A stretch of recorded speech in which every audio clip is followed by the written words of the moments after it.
조갑제 TV 시청자 여러분 안녕하십니까? 2023년 10월 4일 오후 1시 21분입니다. 이승만 대통령 기념관 건립에 5천만 원을 기부한 배우 이영애 씨가 자신을 비판한 오마이뉴스 좌파 선동 매체 오마이뉴스에 대해서 반박하는 입장문을 냈습니다. 오마이뉴스는 이승만의 과오에 대하여 꼼꼼하게 봤으면 한다면서 이영애 씨를 비판을 했는데, 여기에 대해서 이영애 씨는 과오를 감싸자는 것이 아니라 과오는 과오대로 역사에 남기되 공을 살펴보며 화합을 하자는 의미라고 아주 점잖게 반박을 했습니다. 어제 이승만 초대 대통령 기념관 건립 모금 참여에 대한 입장문을 발표를 했습니다. 이승만의 과거, 이영애 씨가 다시 꼼꼼하게 봤으면이라는 제목의 오마이뉴스 기사에 대한 입장문입니다. 오마이뉴스의 보도 행태를 보면은 사실은 무슨 주장을 하든지 무시해버리는 게 상책인데, 그러나 이영애 씨는 유명인이니까 이렇게 실명으로 비판하니까 당당하게 실명으로 또 입장문을 냈습니다. 그런데 이영애 씨의 이 입장문이 상당히 내용이 좋습니다. 그래서 제가 소개를 해드리는 겁니다. 이영애 씨는 입장문에서 기념관 건립에 기부한 배경에 대해서 그분의 과오를 감싸는 것도 아니고 분수 넘게 대한민국 건국한 이래 소신을 밝히고자 함도 아니다. 근본적 취지는 역대 대통령을 지낸 분들의 과오는 과오대로 역사에 남기되 공을 살펴보며 서로 미워하지 말고 화합을 하면은 좀 더 평안한 나라에서 우리 아이들이 살아갈 수 있지 않겠나 하는 두 아이 엄마의 간절한 바람이라고 설명을 했습니다. 오마이뉴스의 비판보다 훨씬 더 단수가 높은 좋은 글입니다. 좋은 글입니다. 보통 어떤 권력자가 살아있을 때는 열심히 비판을 합니다. 그러나 과거의 인물이 되고 더구나 사망한 다음에는 객관적으로 평가하되 기본적으로 따뜻한 마음으로 공을 먼저 들여다보는 게 맞습니다. 그 사람의 관은 그 사람이 살아있을 때, 권력을 휘두를 때 비판하는 것이고, 돌아가신 다음에는 그 사람을 비판하다가 놓쳐버린 공이 뭐냐를 보는 게 진정한 역사적 안목인데, 이영애 씨가 그 점을 지적한 겁니다.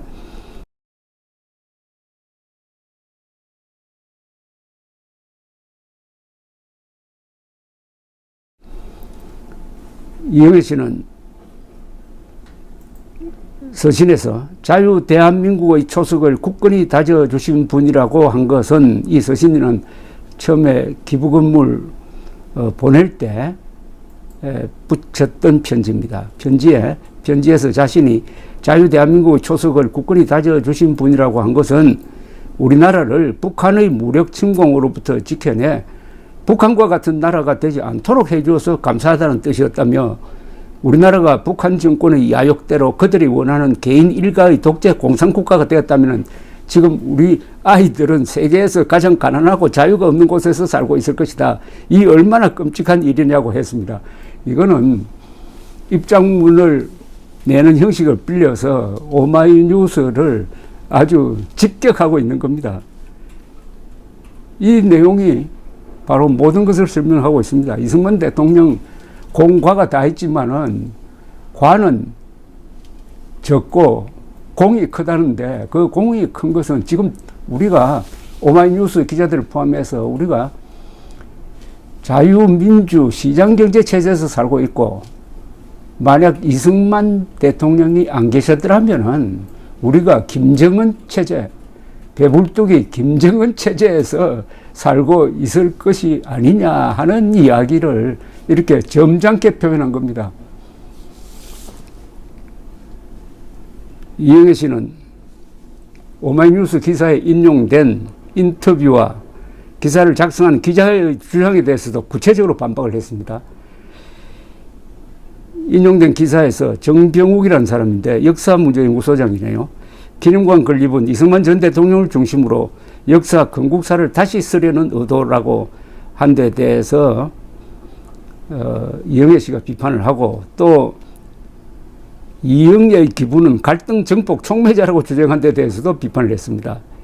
즉 저의 기부가 진심과 달리 와전되는 것 같다, 안타깝다. 그분을 중심으로 역사와 건국사를 다시 쓰려는 걸 지지하지 않는다. 그저 이념을 앞세워 서로 미워하고 갈등하기보다는 포용하며 감싸주는 화합이 더 성숙한 자유민주주의 국가로 발전하는 길이 아닌가 싶어서 돌아가신 대통령 모든 분의 공을 기리며 기념재단에 기부한 것이라고 강조를 했습니다. 그리고 자신을 비판한 기자에게는 자유대한민국이 갈등과 반목을 넘어 지금보다 더 나은 미래로 나아갈 수 있도록 도와주길 바란다. 혹시 저의 부족함으로 마음의 상처를 입으신 국민이 계신다면 깊이 사과드린다고 덧붙였습니다. 마음의 상처를 입는 분이 누가 있겠습니까? 있다면 북한에 있겠지만은. 이영애 씨는 지난 12일 재단법인 이승만 대통령 기념재단에 기념관 건립 비용으로 5천만 원을 기부했습니다. 기부금과 함께 김황식 이사장에게 편지를 전달하며 이승만 초대 대통령은 과도 있지만 오늘날 자유 대한민국의 초석을 다져 놓으신 분인데 기념관 건립 소식을 외면할 수 없어 모금에 동참한다고 했습니다. 2024년에도 재단 측에 이승만 대통령 기념관 건립을 위한 기부를 이어가겠다는 고마운 뜻을 밝혔습니다. 이영애 씨는 이승만 대통령 기념재단 외에도 박정희, 김영삼, 김대중, 노무현 대통령 재단에도 후원을 하고 있다고 합니다. 이승만 대통령에 대한 평가를 하는데 제일 중요한 것은 이승만 대통령이 어떤 시대를 살았느냐는 거죠. 그분이 평화시대를 살았습니까? 공산당과 맞서서 건국하고 자유민주주의 시장경제의 기치를 걸고, 그리고 그 공산 침략으로부터 대한민국을 살려내고, 그리고 대한민국이 박정희 시절에富강병의 길로 매진할 수 있도록 하는 기초공사를 하고, 그 기초공사 중에 중요한 것이 자유민주주의 체제, 그리고 교육개혁을 통해서 남녀 차별 두지 않고 의무교육을 받도록 하고, 무엇보다도 농지개혁을 해가지고 지주계급과 소작농과의 갈등 원인을 해소해 버리고, 그 다음 무엇보다도 강한 군대를 만들어서 이 군대가 저 미국식 교육을 받도록 해가지고 북한처럼 당에 충성하는 군대가 아니라 국민에 충성하는 군대를 만들었고, 이 모든 것이 합쳐져서 박정희 대통령이 집권한 후에 18년 동안 세계 최고속으로 경제성장을 할 수 있는 기초를 깐 사람입니다. 대한민국의 설계자죠. 이러는 과정에 과오가 없을 수가 있습니까? 북한이 남침을 했는데 우리는 그러면은 북한을 상대로 민주적으로 싸워야 됩니까? 평화적으로 싸워야 됩니까? 지금 박정희, 이승만을 비판하는 사람들은 두 분이 처했던 그 시대적 상황 싹 빼버리고, 그 시대가 마치 지금처럼 평화시대였다고 착각을 하고, 왜 인권 유린했느냐, 왜 탄압했느냐, 이런 시비를 걸고 있는데, 이번에 이영애 씨가 그런 분들에게 점잖게 한마디 했습니다. 다른 건 몰라도 이승만 대통령이 아니었으면은 우리와 우리의 자녀들이 북한 공산체제 아래서 살게 되었을 것이다. 역시 이 유명 인사의 한마디 한마디 말은 교육적 효과가 있습니다. 또 다른 이영애, 제2, 제3, 제4의 이영애 씨가 나와주기를 바랍니다. 감사합니다.